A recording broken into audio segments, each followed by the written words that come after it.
தேமுதிகவுக்கு என்ன ஓட்டு வங்கி, ஓபிஎஸ் அண்ணனுக்கு என்ன ஓட்டு வங்கி இருக்கு, இதை வச்செல்லாம் ஒரு முடிவு பண்ண முடியுமா? அவங்களே வழி இல்லாம எங்க போறதுன்னு தெரியாம போய் அவர் திமுகல சரணடைஞ்சிருக்காரு. யாருமே வந்து பாத்தீங்கன்னா ஒரு முதலமைச்சரா இருந்துட்டு ஒரு தாய் கட்சியை விட்டு வெளியே போகணும்னா அதுக்கு வந்து ஒரு மிகப்பெரிய வருத்தம் இருக்கணும், மிகப்பெரிய ஒரு கஷ்டம் இருக்கணும். அது அவருக்கு இருந்து வேற வழியே இல்லாம அவர் போயிருக்கிறாரு, முடிவெடுத்திருக்கிறாரு. அப்படிங்கும்போது அவரால் என்ன பெரிய ஓட் பேங்க் இங்க பாதிச்சிட போகுது? இல்ல.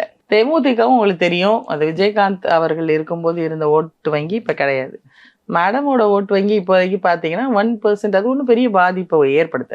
ஸோ அதனால பெரிய கூட்டணி அங்கே அவங்க அதையாவது எடுத்தாவது திமுக நம்ம ஏதாவது கூட்டணி வச்சிருக்கமே காமிப்போம் அப்படிங்கிறதுக்கு முயற்சி பண்ணுறாங்களே தவிர அவங்களுடைய நேஷனல் பார்ட்டி காங்கிரஸ் கூட இன்னும் அவங்க சரியான இதுக்கே வரல. அப்படிங்கும்போது மிகப்பெரிய பலமான கட்சிகள்னு பார்த்தோம்னா ADMK and BJP and other PMK மதி கட்சிகள் எல்லாம் சேர்ந்து ஒரு அழகான ஒரு கூட்டணி.